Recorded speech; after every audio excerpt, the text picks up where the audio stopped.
దురదృష్టవశాత్తు మనకు ఒక అపోజిషన్ పార్టీ ఉంది.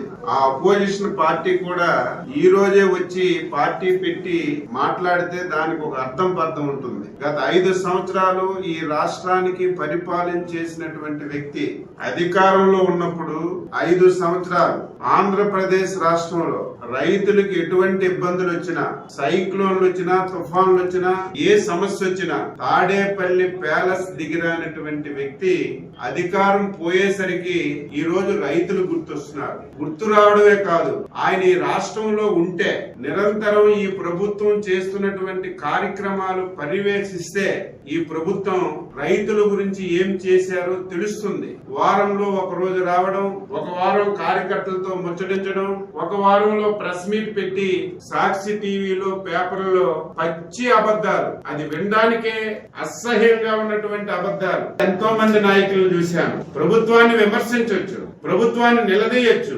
ప్రభుత్వాన్ని అడగొచ్చు, కానీ పాత్రికేయుల సమావేశం పెడితే పచ్చి అబద్ధాలు తప్ప, అవాస్తవాలు తప్ప ఒక్కటి వాస్తవం మాట్లాడిన సందర్భాలు ఇప్పటి వరకు లేవు. ఈ రోజు పాత్రికేయుల సమావేశంలో మాట్లాడినటువంటి మాటలు చూస్తే ఎంత అబద్ధాలు మాట్లాడొచ్చు అని ఆశ్చర్యం కలుగుతుంది. మేమంట ఈ క్రాప్ చేయలేదని పచ్చి అబద్ధాలు మాట్లాడుతున్నాడు. ఛాలెంజ్ చేసి చెప్తున్నాను, రికార్డులు చూసుకో.